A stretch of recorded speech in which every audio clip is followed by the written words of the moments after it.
forum Fréquence Évasion. Les politiques s'expriment en toute liberté. Fréquence Évasion, le grand forum, c'est dans quelques instants. Dans quelques instants, nous serons en compagnie de François Asselineau. C'est le grand forum sur Fréquence Évasion. Fréquence Évasion. François Asselineau, bonjour et merci d'être avec nous. Bonjour. Alors, rappelons que vous êtes président de l'UPR, l'Union Populaire Républicaine. J'ai envie de vous demander quoi de nouveau depuis votre dernière intervention sur cette antenne?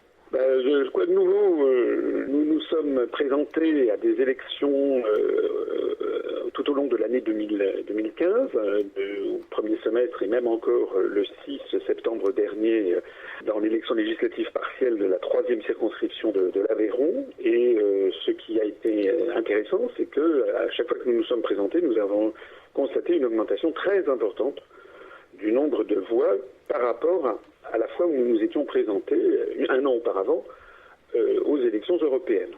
En gros, aux élections européennes, on avait fait 0,41% des suffrages au niveau national, avec des différences dans certaines régions. En Île-de-France, on avait fait 0,57%, et c'est dans les dom-tom qu'on avait fait le meilleur score avec près de 1%. Et cette fois-ci, toutes les élections qui se sont déroulées, comme je le disais, en mars pour les élections départementales et puis l'élection législative partielle de l'Aveyron en septembre, eh bien, nous avons une moyenne qui est de l'ordre de 1,65% des suffrages, c'est-à-dire une augmentation par 4 à peu près du nombre de voix obtenues. Voilà. Donc c'est très satisfaisant. Et là, vous savez, nous avons des adversaires qui critiquent quand nous annonçons le nombre de nos adhérents. Je signale que nous avons dépassé les 8 900 adhérents. Le nombre d'adhérents continue à augmenter de façon très rapide, presque exponentielle. Alors on a des adversaires qui contestent ce nombre en disant on est sûr de rien. Évidemment, ils sont sûrs que de notre bonne foi ou de notre mauvaise foi. Lorsque nous disons que nous avons également un site internet qui est l'un des plus consultés de France selon le classement fait par un site américain qui s'appelle Alexa Ranking, nous avons d'autres adversaires qui nous disent que ce classement ne veut rien dire. Alors, si vous voulez, la troisième chose que l'on peut mettre en avant, eh bien, c'est quelque chose que là, personne ne conteste, c'est le nombre de bulletins dans les urnes. Et ce nombre de bulletins dans les urnes confirme à la fois l'augmentation très rapide du nombre de nos adhérents, ainsi que l'excellente notoriété du parti sur Internet. Vous êtes venu chez nous dans le sud de la France, notamment à Perpignan. Oui, je suis venu à Perpignan, oui, je suis allé dans les Pyrénées-Orientales. Ouais. Vous savez, j'ai beaucoup circulé, je suis allé un peu partout. Je continue d'ailleurs parce que maintenant les élections régionales arrivent, donc c'est la prochaine étape. Nous allons aux élections régionales. Nous nous présentons dans les 13 circonscriptions, dans les 12 circonscriptions de France métropolitaine. Il y a qu'en Corse que nous ne nous présentons pas. Et nous nous présentons également à l'île de la Réunion. Donc j'essaie, dans la mesure de mes moyens, j'essaie d'aller soutenir nos candidats tête de liste. Et puis là, on va entrer dans les semaines qui viennent dans le vif du sujet de la campagne pour les régionales. Alors il se passe certaines choses depuis la rentrée. Quels sont les événements nationaux et internationaux qui ont retenu votre attention depuis cette rentrée 2015 ?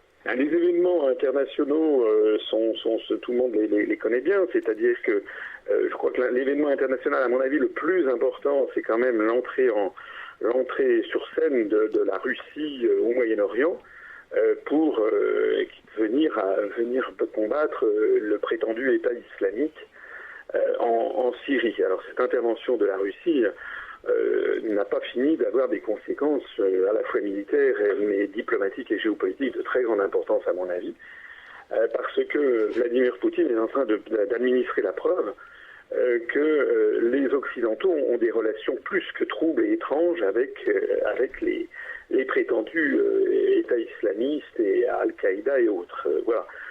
Ça fait quand même plus d'un an ou un an et demi que les Américains et l'OTAN sont censés lutter contre l'État islamique. En fait, on voyait que l'État islamique, ces bandes d'assassins se répandaient comme si la plus grande puissance mondiale ne pouvait rien contre eux. Et puis on voit qu'en l'espace de 15 jours, la Russie arrive et balaye à peu près la moitié de tout ça très rapidement. Donc ça fait ressortir la collusion qu'il y a, dont je crois j'avais d'ailleurs déjà parlé à votre antenne, du moins les relations extrêmement bizarres et troubles qu'il y a entre les Occidentaux et les islamistes qu'ils prétendent combattre officiellement, mais qu'ils soutiennent discrètement par derrière, d'ailleurs de moins en moins discrètement, notamment par l'Arabie Saoudite ou le Qatar, que ce soit financièrement ou militairement. Alors ça, c'est quand même quelque chose de très très important.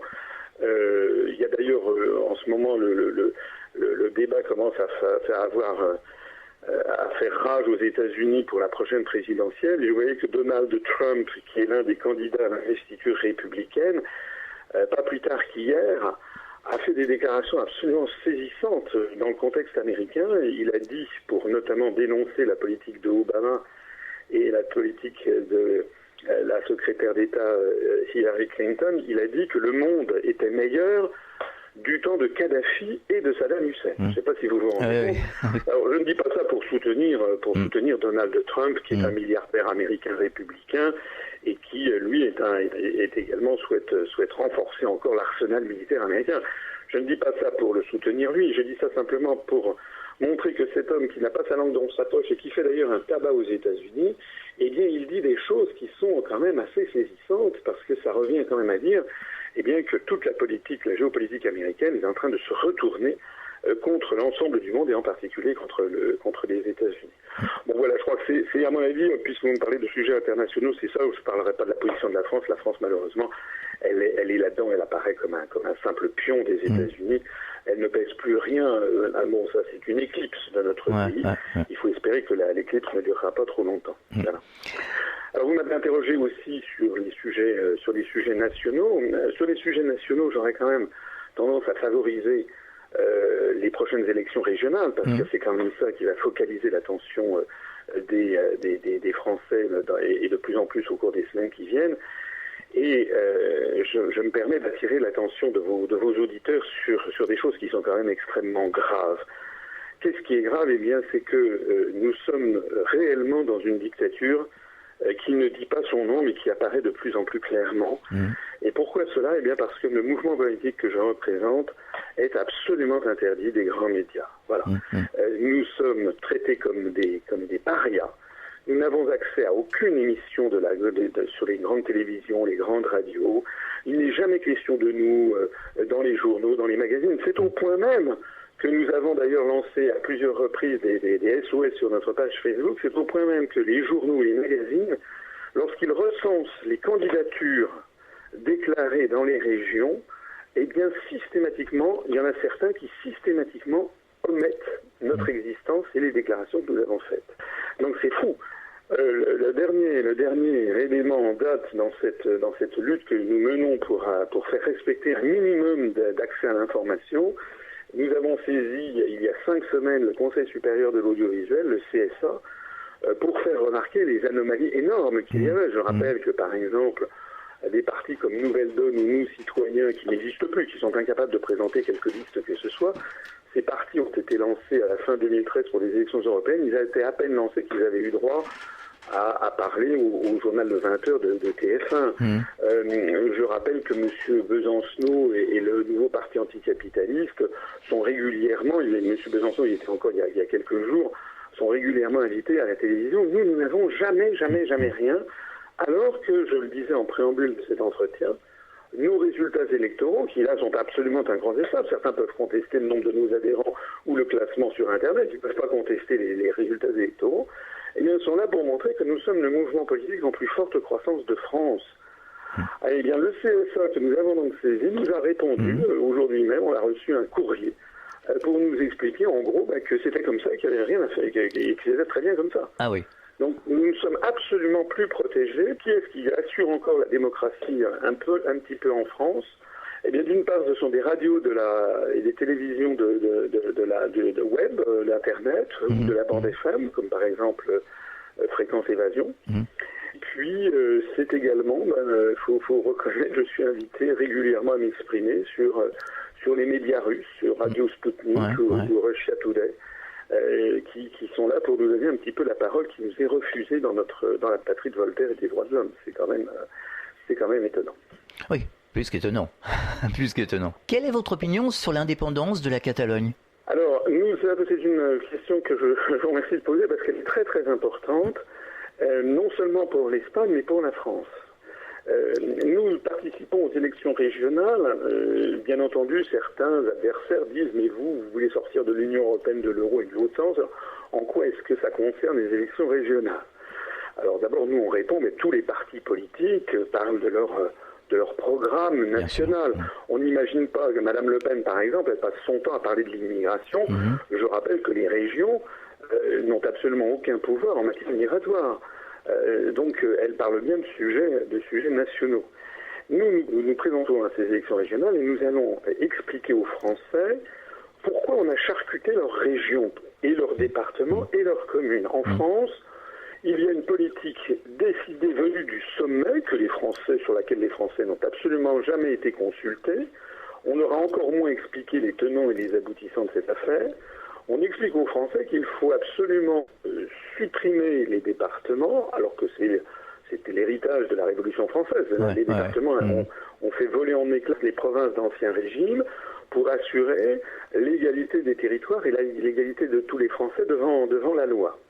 Donc, premièrement, les Français très majoritairement veulent conserver leur département et on nous explique qu'il faut les supprimer. Deuxièmement, on force les maires des petits villages à fusionner entre eux dans des communautés d'agglomération. Alors, dans certains cas, évidemment, il y a des villages qui sont très désertifiés. Quand vous n'avez plus que 20 ou 30 ou 40 personnes dans un village, on peut considérer qu'effectivement, c'est de bonne politique que de fusionner des communes. Mais maintenant, ça a pris une position systématique. L'objectif est de fusionner 18, 20 communes pour avoir une espèce de méga commune, quasiment de canton. Et puis la troisième politique qui est imposée aux Français, eh bien on l'a vu, c'est la fusion de force de grandes régions. Alors ce que nous disons, et c'est là où je reboucle sur la Catalogne, c'est qu'en réalité, derrière ces décisions que l'on présente aux Français comme étant vaguement motivées par des économies d'échelle, ce qui n'est pas vrai, tous les spécialistes savent que toutes ces opérations se traduisent par une augmentation des coûts et non pas une diminution. La suppression, par exemple, du nombre de régions, ça va faire augmenter les coûts parce que on va avoir des présidents délégués, on va avoir des réunions qui vont se tenir régulièrement dans chacune des anciennes métropoles régionales. On n'a pas du tout prévu de diminuer le nombre de fonctionnaires, etc. Donc en fait, ça va avoir une augmentation des coûts et des structures. Ce que nous expliquons, c'est que toute cette politique, en fait, elle découle de la volonté des euro-atlantistes qui dirigent la France, des traités européens et de ce que l'on appelle la politique des euro-régions. Il s'agit, je pèse mes mots, il s'agit de donner de plus en plus de pouvoir à des régions qui auraient une taille supérieure à nos régions, aux 22 régions habituelles. Pourquoi ? Parce qu'il faut que les régions françaises se rapprochent de la taille des Länder allemands ou des États de l'Est américain. Par exemple, la région Champagne-Ardenne, Lorraine-Alsace, c'est la taille de la Virginie occidentale. Ou la région Bourgogne-Franche-Comté, c'est la taille du Maryland. Donc la première idée, c'est d'avoir les mêmes petites tailles de régions. La deuxième idée, c'est que les communes fusionnent dans des communautés de communes qui est la taille des comtés américains. Donc l'idée sous-jacente, c'est qu'en fait, il s'agit d'avoir la même granulométrie, si je peux dire, la même dimension des collectivités locales des deux côtés de l'Atlantique. Ça, c'est la première idée. La deuxième idée, et là on est tout à fait dans l'affaire catalane, c'est qu'il s'agit de donner à ces régions plus grandes de plus en plus de pouvoir, de plus en plus de financement, et de les inciter à traiter directement avec la Commission européenne à Bruxelles. De telle sorte que, au bout du compte, alors évidemment ça paraît incroyable de le dire maintenant, mais allez le dire aux Espagnols et vous verrez que ça n'est pas incroyable. Au bout du compte, ce qui se profile, c'est la destruction de la République française. Oui, c'est ce que j'allais vous dire justement, parce qu'on en parle beaucoup d'ailleurs sur les réseaux sociaux. Les Français en sont conscients, enfin peut-être pas tous, bien entendu, mais ils disent que finalement la France va être disloquée si on continue comme ça. Voilà, et c'est une politique, je pèse mes mots, c'est une politique de haute trahison que mène le chef de l'État et les gouvernements successifs. Je signale d'ailleurs à vos auditeurs que dans la Constitution de la Ve République, ils peuvent aller le vérifier pour voir si ce que je dis est vrai ou faux. Dans la Constitution de la Ve République d'origine, telle qu'elle avait été élaborée par Charles de Gaulle et qui est ratifiée par 82% des Français en octobre 1958, il y avait un article 68 qui prévoyait deux crimes suprêmes qui étaient le crime de complot contre la sûreté de l'État, complot contre la sûreté de l'État, et l'autre crime, c'était haute trahison du président de la République. Eh bien, j'invite vos auditeurs à aller le vérifier. Ces deux crimes ont été supprimés de la Constitution française. Ah oui. Dans le dos des Français, par des réformes dites lors de la réunion du Congrès du Parlement à Versailles. Vous savez, les Français ne sont pas du tout au courant. C'est comme ça d'ailleurs qu'on a ratifié dans leur dos le traité de Lisbonne, alors qu'ils avaient dit non à la Constitution européenne. Donc le premier, le crime de complot contre la sûreté de l'État, ça a été supprimé de la Constitution par une réforme qui a eu lieu en 1993, à peu près 9 mois après la ratification du traité de Maastricht qui crée l'Union européenne. C'est en juillet 1993 par une loi constitutionnelle.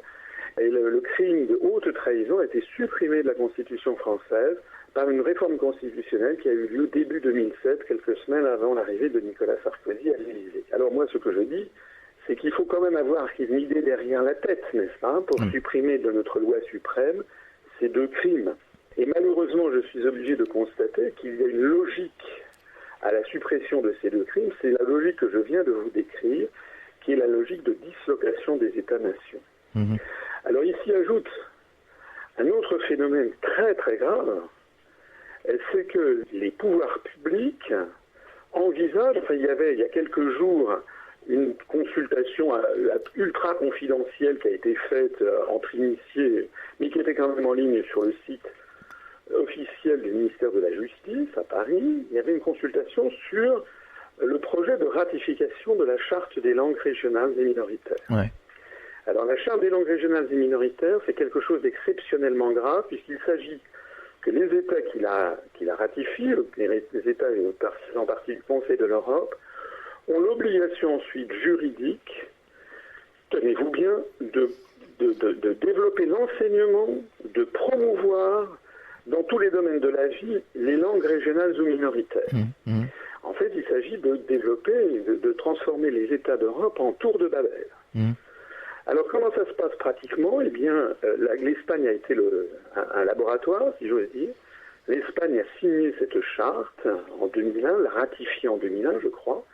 À l'époque, bien entendu, tout le monde avait dit « mais non, ça ne menace pas l'unité de l'Espagne, c'est pas grave du tout, etc. » Qu'est-ce qu'a fait l'Espagne ? Elle a fait conformément à ses obligations. Elle a réuni une commission, c'est prévu dans les textes, elle a réuni une commission qui a élaboré la liste des langues régionales ou minoritaires qui devaient être concernées par cette réforme. Donc l'Espagne a reconnu 8 langues à développer, à promouvoir, en plus de ce que nous appelons l'espagnol et que les Espagnols appellent castillano, c'est-à-dire le castillan.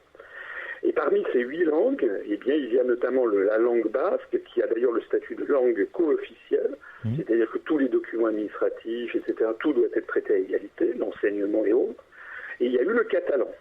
Mais il y a aussi le galicien, il y a aussi l'arabe pour les enclaves de Ceuta et de Melilla, qui sont des enclaves espagnoles sur la côte du Maroc. Mais il y a aussi l'aranais pour le Val d'Aran, enfin je vous en passe, et des meilleurs.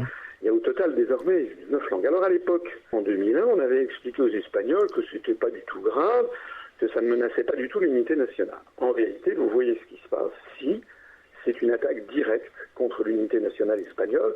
Et d'ailleurs, ça peut tourner très mal, puisque l'armée espagnole a déjà annoncé que si la Catalogne proclamait son indépendance, ils interviendraient militairement, puisque les militaires espagnols, eux, ont juré sur la Constitution de préserver l'unité de l'Espagne. Alors vous voyez que cette politique dite cette politique de la charte des langues régionales et minoritaires, elle vient en surabondance par rapport à toute la stratégie que je vous ai décrite précédemment, qui consiste à agrandir les régions, à les faire traiter directement avec Bruxelles. Alors s'agissant de la France, eh bien, la France, elle a signé sous Jospin cette charte, mais elle ne l'a pas ratifiée. Vous savez que les traités doivent être ratifiés après avoir été signés. Elle ne l'a pas ratifiée, mais le président de la République actuelle, François Hollande, avait mis dans son programme le projet de ratification. Et il ne faut pas du tout exclure, d'ailleurs, qu'il nous sorte d'un chapeau dans les semaines qui viennent l'annonce qu'il va ratifier la charte des langues régionales. Alors il faut que vos auditeurs, vraiment là je demande, si vous me le permettez, je demande un silence. Il faut que les auditeurs mesurent ce que ça veut dire. Je vous ai dit qu'à l'instant qu'en Espagne, l'Espagne avait reconnu donc 8 langues en plus du castillan. En France, il y a une commission qui avait été élaborée par Lionel Jospin. En France, cette commission avait rendu ses travaux, il y aurait En plus de la langue française, il y aurait exactement 25 langues à promouvoir, dont il faudrait promouvoir l'enseignement, l'utilisation quotidienne, développer des émissions de radio, de télévision, etc., les actes administratifs et j'en passe. 25 langues pour la seule France métropolitaine, et il faudrait y ajouter 53 langues, tenez-vous bien, pour l'outre-mer français, avec notamment une grande variété de langues en Nouvelle-Calédonie et en Polynésie. Mais pour en rester simplement à la France métropolitaine, les 25 langues, c'est démentiel. Vous n'avez pas seulement que le breton, ou le basque ou l'alsacien, vous avez le picard, vous avez le flamand occidental, vous avez le corse, vous avez le poitevin saintongeais, vous avez le bourguignon morvandiau, vous avez le savoisien, vous avez le picard, vous avez le gallo, enfin, etc., etc. Et vous avez aussi d'ailleurs l'arabe, le yiddish, le romani-chib et l'arménien et je ne sais plus quoi. Voilà ce vers quoi nous allons. Alors ça veut dire quoi? Ça veut dire que là aussi, de la même façon, on nous explique que c'est pas grave du tout, ça ne menace pas l'unité nationale.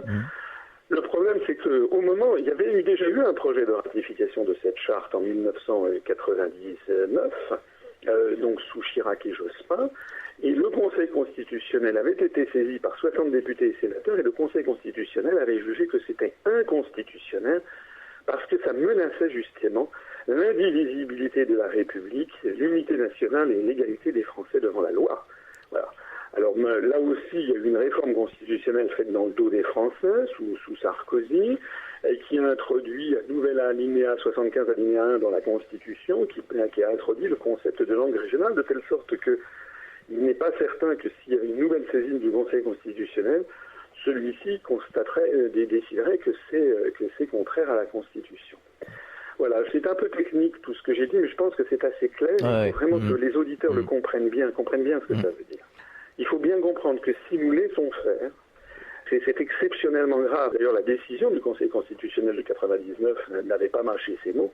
À horizon d'environ une dizaine d'années, peut-être même avant, on se retrouvera dans la situation dans laquelle se retrouve actuellement non seulement l'Espagne avec le Pays Basque et la Catalogne, mais aussi le Royaume-Uni avec l'Écosse, mais aussi la Belgique avec l'indépendantisme flamand.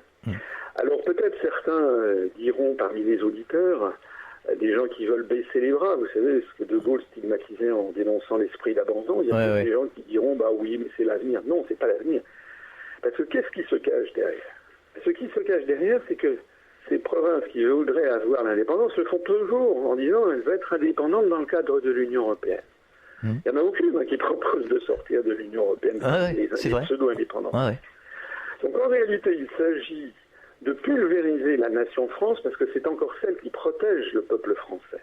Mais vous imaginez bien comment une Corse, un Pays Basque, une Alsace, une Savoie ou je ne sais pas quoi, prétendument indépendante dans le cadre de l'Europe, les gens seraient broyés, bien entendu, par l'euro-atlantisme et par l'Empire dirigé depuis Washington. C'est bien de ça qu'il s'agit. J'explique tout ça dans une conférence sur le site upr.fr, qui s'appelle les Euro-régions, où j'explique clairement aux Français quelle est la menace. Alors, par exemple, pour les élections régionales qui arrivent, nous parlons beaucoup de ça. On développe cette thématique. On est d'ailleurs le seul mouvement politique à tirer la sonnette d'alarme sur cette question. On marque une pause, on revient dans quelques instants. Nous sommes de retour, toujours dans le Grand Forum, toujours en compagnie de François Asselineau de l'UPR. Alors justement, depuis quelque temps, on dit que l'Europe se fragilise, que l'Europe va s'effondrer. Où en est-on aujourd'hui, à ce jour, en Europe? La situation, elle est, à mon avis, on se rapproche du moment de vérité. C'est-à-dire qu'en réalité, on a effectivement, objectivement, une situation d'une Europe qui est en train de s'effondrer partout. L'euro, c'est pas parce que l'affaire a été vaguement réglée en Grèce par des jeux d'écriture et par le pillage d'un certain nombre d'actifs du patrimoine du peuple grec. L'affaire n'est absolument pas réglée. L'affaire de l'euro va rebondir. Si c'est pas dans 3 mois, ce sera dans 6 mois ou dans 2 ans, puisque c'est une monnaie plurinationale. Je me suis souvent exprimé sur cette question, et que toutes les monnaies plurinationales de l'histoire ont toujours fini par exploser, parce que nous n'avons pas les mêmes peuples, nous n'avons pas les mêmes tissus industriels, nous n'avons pas les mêmes tissus économiques, etc. Donc, l'euro ne demande qu'à exploser. Les tensions sont devenues extrêmes.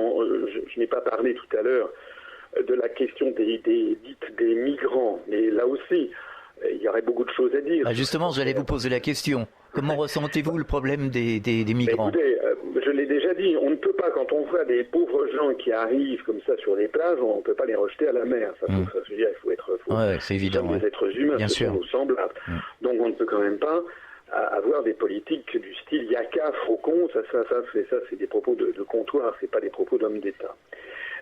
Donc il faut, les gens qui arrivent, il faut quand même les accueillir. Ça c'est un premier point. Il y a un deuxième point, c'est qu'il faudrait quand même savoir comment ils arrivent et par quelle filière. Qui est-ce qui organise ça? Parce que, nom d'une pipe, ça fait quand même plus de 4 ans maintenant que la Syrie est déstabilisée.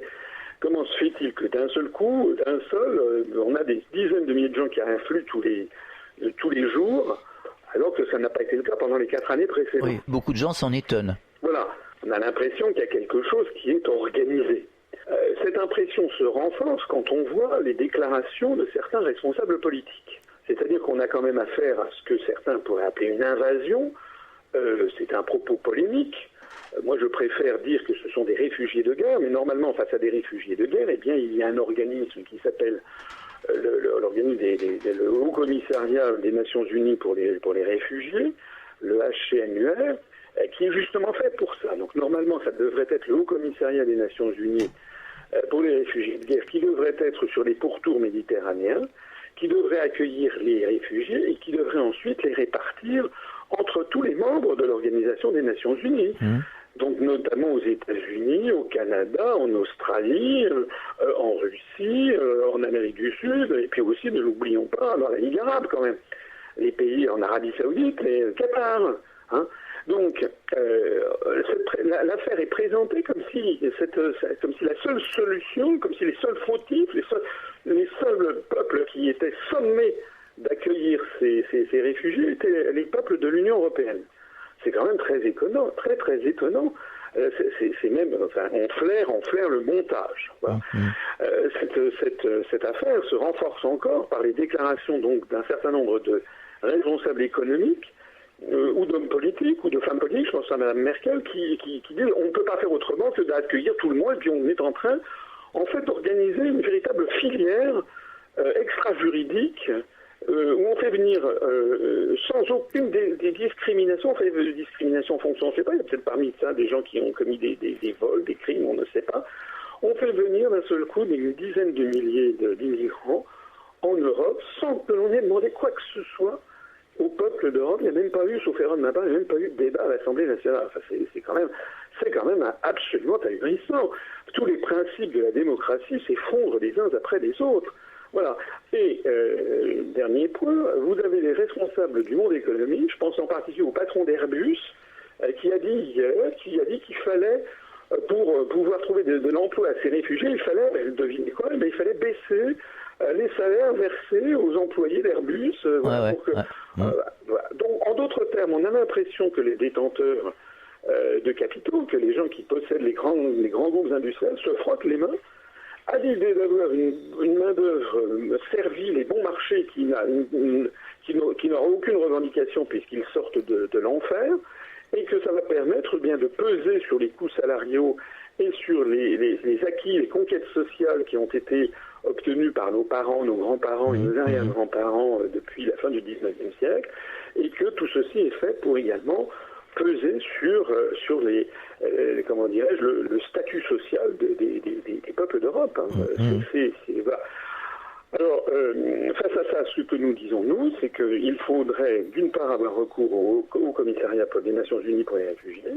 Il faudrait avoir un grand débat, non seulement à l'Assemblée nationale, mais un grand débat national sur ces questions, parce qu'il n'y a pas de raison non plus que la France se laisse submerger par des centaines de milliers de personnes, si c'est notamment pour ensuite qu'on explique aux Français que le SMIC, on va supprimer le SMIC et qu'on va le diviser par 2 ou 3, et que c'est tout à fait normal, parce que là, il y a quand même de l'abus. Et puis, il faut aussi mener une enquête qui, à mon avis, devrait se terminer au tribunal pénal international pour savoir qui est à l'origine de tout ça. J'évoquais tout à l'heure Donald Trump aux États-Unis qui disait le monde était meilleur du temps que Kadhafi et Saddam Hussein. Et c'est exactement mon sentiment.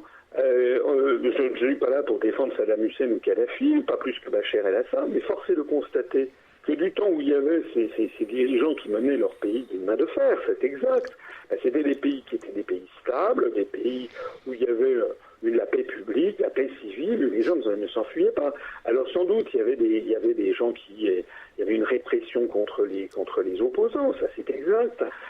Sans doute que Saddam Hussein a du sang sur les mains, ça n'est pas niable. Mais d'une part, la même chose se produit en Arabie Saoudite ou au Qatar ou au Royaume du Bahreïn sans que personne ne trouve rien à redire dans nos chers médias parce qu'en fait ce sont des alliés occidentaux donc on ne dit pas un mot. Et puis d'autre part, la situation qui est désormais qui a été créée par les interventions militaires américaines mais aussi françaises ou anglaises dans cette région a provoqué un chaos et des morts sans nombre. On a reproché à Saddam Hussein d'avoir sur la conscience la mort de quelques centaines ou même quelques milliers d'opposants, mais depuis sa chute, il y a eu plus d'1 million 200 000 morts en Irak. Et c'est pareil pour Kadhafi, et c'est pareil pour la Syrie. Alors, dans un autre domaine, quel est votre sentiment sur la situation à Air France ? La situation à Air France, elle est triste, elle est assez grave. On a monté en épingle une scène assez terrible où on a vu le directeur des ressources humaines d'Air France et un autre responsable qui ont subi quasiment presque un lynchage en direct. Bon, ils n'ont quand même pas été assassinés. Enfin, ils ont été malmenés. On leur a arraché leurs vêtements, déchiré le costume et la chemise. On n'avait pas vu ça en France, je ne sais pas depuis quand. C'est presque, faut peut-être remonter à des scènes du temps au temps de l'épuration après la Seconde Guerre mondiale pour trouver des scènes d'une telle violence. Alors, nous à l'UPR, la première chose que nous avons faite, bien entendu, nous avons condamné. On essaye en tout cas d'être un pays civilisé. On ne peut pas admettre qu'il y ait ce genre d'exagération. Surtout, j'allais dire en plus, c'est assez illogique parce que les deux responsables en question, ce sont eux-mêmes des salariés qui ne font que leur métier. C'est pas eux qui dirigent Air France, c'est pas eux les propriétaires d'Air France. Donc s'il y a une sainte colère des salariés, elle devrait se tourner plutôt contre les propriétaires qui prennent les vraies décisions, plutôt que contre des personnels de l'encadrement qui ne font que les appliquer tout au long de la chaîne hiérarchique. Donc ça, nous avons condamné ces violences. La deuxième chose, c'est qu'on peut condamner les violences sans pour autant condamner le mécontentement. Parce qu'il y a un très fort mécontentement parmi les salariés d'Air France qui ont été peints régulièrement dans la presse depuis des années comme vivant dans un luxe absolument inouï. C'est un peu, on leur a fait le même procès qu'aux fonctionnaires, on les présente comme ne travaillant que 3 heures par semaine et bénéficiant d'un luxe inouï, etc. Donc on a monté l'opinion publique contre eux. En réalité, la situation, elle est bien différente. La situation, c'est que les grandes compagnies aériennes occidentales, européennes en particulier, sont placées dans une situation d'extrême fragilité parce que elles sont entre le marteau et l'enclume. Le marteau, c'est que il y a les compagnies des pays du Golfe, notamment Emirates pour l'émirat de Dubaï, Etihad pour l'émirat de Abu Dhabi, Gulf Air pour le sultanat d'Oman, Qatar pour l'émirat du Qatar Airways. Toutes ces compagnies bénéficient d'hydrocarbures, de kérosène à des prix défiant toute concurrence. Elles sont subventionnées par les États respectifs parce que l'Union européenne, la Commission ne met pas son nez là-dedans, et donc elles proposent des vols dans des conditions très confortables à des tarifs qui sont très difficiles à avoir pour les compagnies occidentales. Donc il y a une évasion de trafic considérable, une véritable hémorragie de trafic, donc les compagnies européennes, elles sont obligées de suivre. Et obligées de suivre, je parlais du marteau, l'enclume, c'est le droit social en France, et puis les acquis sociaux des personnels. Donc en fait, on a remis en cause à Air France une quantité d'acquis sociaux. Enfin, désormais, le métier d'hôtesse de l'air et de steward, du personnel navigant commercial, est un métier qui a beaucoup perdu de son lustre d'antan. C'est un métier en voie de prolétarisation. sur le modèle d'ailleurs des compagnies low cost, où les personnels navigants commerciaux étaient très mal payés, selon les standards occidentaux. Les pilotes de ligne eux-mêmes sont mal payés. Et puis, on a l'impression que l'État laisse faire, que l'État ne protège pas.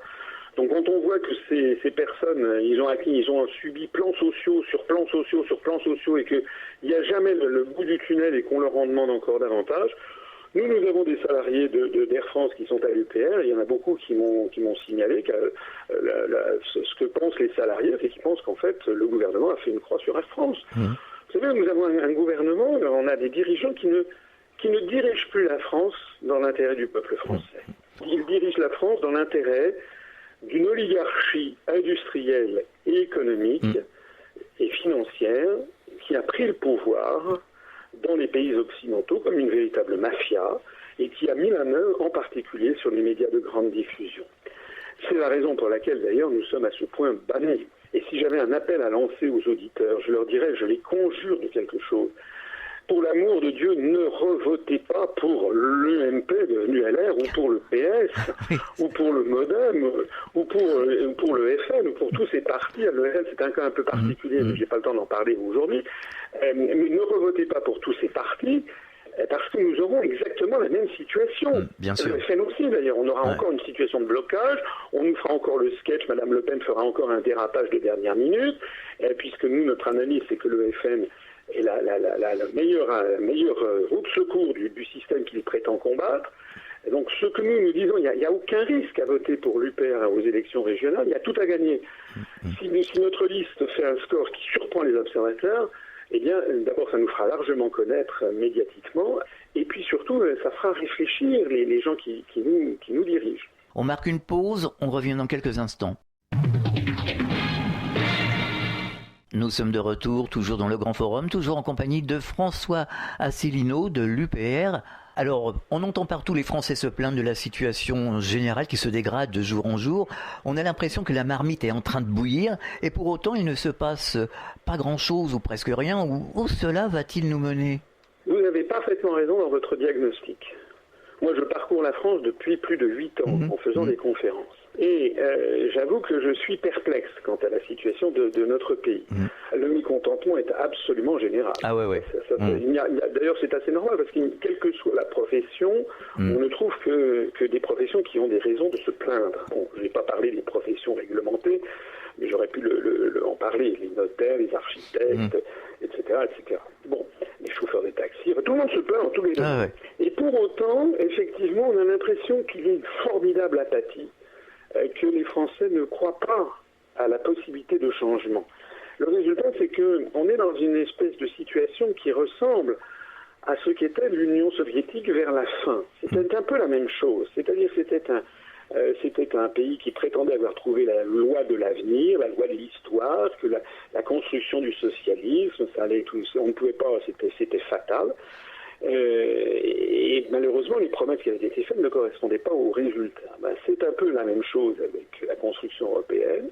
Les gens qui nous dirigent prétendent que c'est la loi de l'histoire, qu'on ne peut pas revenir en arrière, que c'est fatal, etc. Mais malheureusement, les promesses qui avaient été faites, que ce soit sur l'euro, que ce soit sur l'Europe, c'est la paix. On voit que l'Europe ne nous entraîne pas vers la paix, mais vers la guerre. Nous assujettit à l'OTAN et à l'impérialisme américain. On voit que l'euro est une catastrophe dans tous les domaines. On voit que normalement on devait avoir plus de croissance, plus d'emplois. Dans tous les domaines, c'est la catastrophe. On est donc dans la fin de l'Union soviétique. Et comme l'URSS et toute possibilité de sortie politique légale était interdite, était impossible, que faisaient les gens ? Les gens, ils fuyaient leur vie quotidienne par 3 moyens. Il y a ceux qui essayaient d'émigrer, et puis il y a ceux qui émigraient de l'intérieur, si j'ose dire, c'est-à-dire des gens qui buvaient. Il y avait un taux d'alcoolisme effarant. D'ailleurs, c'est la première mesure qu'a prise Gorbatchev quand il est arrivé au pouvoir en 85. Ça a été justement de lutter de lancer une grande campagne anti-alcoolique. Et puis il y avait une autre façon aussi, c'était le renfermement sur la sphère privée, et puis passez-moi ce néologisme, mais le je m'en foutisme. Le je m'en foutisme général, notamment au travail. Nous sommes un peu dans cette situation. C'est que comme les Français ne voient pas quelle solution politique ils pourraient avoir, Et bien, il y a beaucoup de jeunes Français qui n'ont qu'une envie, c'est de quitter la France. Ouais, tout à fait. Et ils ne vont pas en Allemagne ou au Luxembourg. Non. C'est-à-dire que c'est pas l'Union européenne. Ils vont aux États-Unis, au Québec, en Australie, qui se renferment dans leur sphère privée, en l'augmentation de la consommation de l'alcool, augmentation de la consommation de la drogue et des psychotropes, malheureusement. Et puis également, il y a un certain je m'en foutisme général qui se répand un peu partout. Voilà. Donc la France, elle est extrêmement malade. La France, elle est très très malade. Les appels au redressement, les appels à la mobilisation que lance le gouvernement ont aussi peu d'impact et de crédibilité que lorsque Tchernienko disait qu'il allait relancer la machine soviétique. Le problème, il est là. Alors vous avez raison, on a affaire à un peuple qui se plaint constamment, mais qui reste apathique. Alors c'est là où on arrive, parce que en réalité les médias, c'est tout ça, et j'en reviens toujours à ça, parce que les gens n'ont pas la connaissance de l'offre politique qui leur est proposée. Il y a 90% des gens, peut-être moins, il y a 80 ou 70% des gens qui regardent d'abord et avant tout les médias de grande diffusion, c'est-à-dire TF1, France 2, et puis France Info, France Inter, RTL, Europe 1. Quoi qu'il y en a de plus en plus qui la regardent en diagonale, ou même... Il y en a en diagonale, bien sûr, c'est pour ça que nous développons, par exemple. Voilà. S'il n'y avait pas Internet, on ne se développerait pas du tout, puisqu'on n'a jamais accès dans ces médias dont je viens de vous parler. Mais il n'en demeure pas moins que ces médias sont encore prédominants. Et puis non seulement ils sont prédominants, mais aussi ils sont un facteur, ils ont dans l'esprit général une espèce de label de validation, si vous voulez. C'est-à-dire que, vous savez, dans les journaux, dans les magazines populaires, lorsqu'il y a pour les publicités, par exemple, contre la perte de cheveux, vous avez avant et après. Avant, la lotion, et puis après, vous avez des cheveux qui restent. Ou bien les publicités pour les pertes de poids. Dans les magazines populaires, pour crédibiliser ça, vous avez souvent ce petit slogan « vu à la télé ». C'est-à-dire que le simple fait d'être vu à la télé, pour les gens, ça valide. Et nous, le handicap que nous avons à l'UPR, c'est que nos analyses, je crois, sont quand même particulièrement intéressantes. En tout cas, il y a énormément de gens qui viennent les lire. Mais on ne nous a pas vus à la télé. Très, très, très, très peu. Et donc, pour le grand public, il y a une espèce de petit doute. Et puis surtout, le grand public ne nous connaît pas. Alors, qu'est-ce qu'on fait dans les grands médias? On dit aux Français, si vous n'êtes pas d'accord avec ce qui se passe, il faut que vous votiez le Front National. On leur dit pas comme ça, mais ça revient à dire ça. C'est-à-dire que désormais, on l'a vu avec France 2, les grands médias français font en creux, si j'ose dire, tout en faisant semblant de protester. En fait, ils ne parlent que du Front National. Ils ne font que promouvoir le Front National comme si le Front National était un véritable opposant. Alors nous expliquons à ceux qui veulent bien nous écouter, nous on critique le Front National pas du tout de la même façon que les autres. Il y a des gens qui disent « oulala, c'est la bête immonde, etc. C'est les chambres à gaz. » Non, nous on dit c'est pas du tout ça. Le Front National, c'est l'allié en fait du système, exactement comme Syriza l'a été en Grèce. Comme certains disaient, c'est le trio infernal. Voilà. En Grèce, c'était exactement ça. À la fin de l'année dernière, les grands médias n'arrêtaient pas de promouvoir Syriza en disant attention, c'est très très grave, etc. Ils ne parlaient que de ça. Résultat, plus on parle d'un mouvement politique, c'est une loi médiatique, politico-médiatique, plus ce parti fait de voix dans les urnes, en théorie. Donc Syriza est arrivé au pouvoir. Et il y a des gens qui ont dit ah ben voilà, ça va changer. Mais non. Nous, tout de suite, nous avons dit que Syriza était un leurre. Et pourquoi nous disions que c'était un leurre? Parce qu'en fait, Syriza tenait des propos extrêmement martiaux, de dénonciation de l'Europe, de ci et de ça. Mais si vous regardiez très précisément les engagements programmatiques qu'il prenait, il refusait absolument de sortir de l'Union européenne et même de sortir de l'euro. Voilà, donc nous avons écrit, on a publié un communiqué de presse le 26 janvier dernier, il est d'ailleurs toujours sur notre site internet upr.fr, où nous avons expliqué maintenant, les Grecs vont pouvoir vérifier, vont pouvoir constater qu'ils se sont fait avoir. Voilà. Alors, on a eu des critiques, même en interne, à l'UPR, il y a des gens qui ont dit « Ah, quand même, vous exagérez, il faut lui laisser le bénéfice du doute ». Et bien, résultat des courses, qu'est-ce qui s'est passé? Il s'est passé que c'est nous, notre analyse, qui avions raison. En fait, M. Tsipras était un leurre. Il était là, vous savez, comme une espèce de paratonnerre pour capter la colère populaire et l'engouffrer dans une impasse. Un paratonnerre l'engouffre dans la terre pour la neutraliser. Et ben, c'est exactement la même chose qui est en train de se passer en France avec le Front National. C'est-à-dire qu'on fait croire aux Français que s'ils sont très très très mécontents, alors il y a un parti qui est là qui menace, c'est le Front National.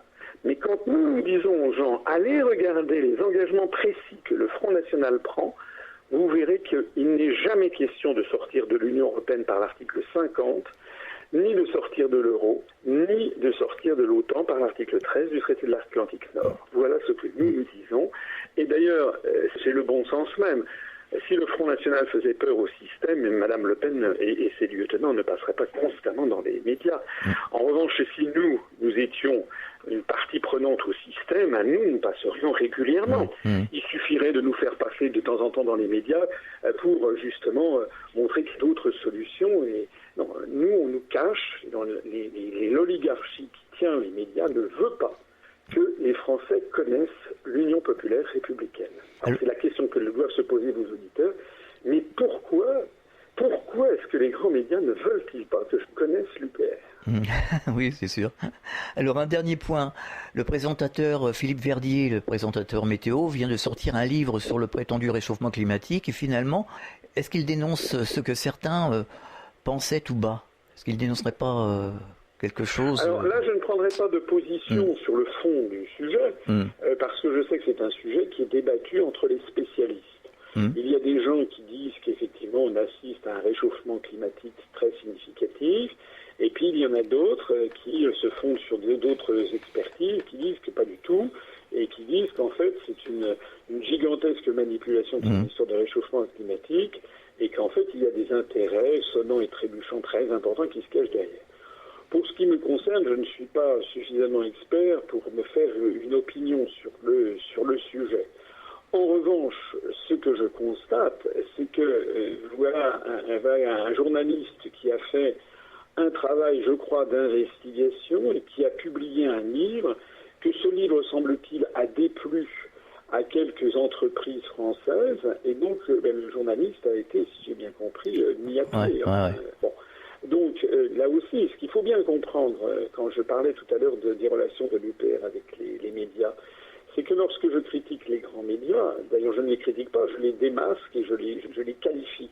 C'est un fait absolument irréfutable et nous ne passons dans quasiment jamais aucun grand média. Il n'a jamais été question de l'UPR dans le Figaro, dans Le Monde, dans Les Échos, dans Match, dans l'Express, dans Le Point, sur France Inter, sur Europe 1, sur RTL, sur TF1. Enfin, c'est quand même dément pour un mouvement politique qui a désormais 2 fois plus d'adhérents que EELV et dont le nombre de bulletins obtenus en ligne est en très forte croissance. Donc nous dénonçons en effet le parti pris des médias qui nous ont... ça donne quand même le sentiment que l'UPR est délibérément blacklisté par une série de grands médias. Mais quand je dis ça, je ne dis pas que ce sont tous les journalistes qui sont dans ces médias. Nous avons des témoignages de journalistes qui travaillent dans tel ou tel de ces grands médias et qui nous aiment bien, et qui nous soutiennent. Certains nous ont fait passer des informations intéressantes, nous ont confirmé qu'effectivement, il y avait interdiction qui leur avait été donnée de parler de nous. Ça, c'est une réalité. Dans la France d'aujourd'hui, c'est une réalité. Il y avait un sondage qui a été réalisé il n'y a pas longtemps sur une radio du sud de la France, on ne va pas citer laquelle. Faites-vous confiance aux journalistes? Et 72% des Français ont répondu non. Oui, parce que effectivement, c'est un peu comme les salariés d'Air France. Ils sont entre le marteau et l'enclume. Là-dedans, je crois que parmi les journalistes, il y en a quelques-uns, je ne vais pas citer de nom, mais il y a des journalistes qui font absolument partie du système. Il y en a d'ailleurs certains ou certaines qui finissent par se marier avec des responsables politiques de premier plan. Vous voyez qui je veux dire? Voilà, donc il y a une espèce de concubinage entre certains grands journalistes, comme on dit, et puis le monde de la finance, etc. Ils font partie du système, en fait. Voilà. En revanche, il faut bien voir que beaucoup de journalistes font un travail qui n'est pas facile. D'abord parce que souvent, on en a d'ailleurs des journalistes qui sont adhérents à l'UPR. Les journalistes, ils ont souvent un métier qui n'est pas facile parce qu'ils ont énormément de choses à faire et ça leur tombe quotidiennement dessus. Ils ont des papiers qu'il faut qu'ils fassent. Et puis, ils sont comme tous les Français, si vous voulez, c'est-à-dire qu'ils se sont endettés pour acheter un studio ou un appartement, ils ont des traites à payer pour, également l'achat de leur voiture, ils ont éventuellement des enfants, il faut qu'ils assurent l'éducation, mais ils ne peuvent pas se permettre de perdre leur emploi. Et donc, de ce point de vue-là, quand ils ont une injonction de leur rédacteur en chef qui leur dit « ça, UPR, tu dois pas en parler », qu'est-ce que vous voulez, ils n'en parlent pas. Voilà, on a un journaliste qui nous a dit un jour « on n'a pas le droit de parler d'eau, la seule façon qu'on a de parler d'eau, c'est de vous taper dessus. Il vaut mieux qu'on vous tape dessus parce que ça vous fait connaître. » Voilà, on en est rendu. Ouais, c'est grave. François Asselineau, est-ce que vous avez un message adressé aux auditeurs ? Oui, je l'ai dit et je vais le répéter, je l'ai déjà dit tout à l'heure. Nous avons affaire aux dernières élections avant l'élection présidentielle de 2017. Ce sont des élections régionales.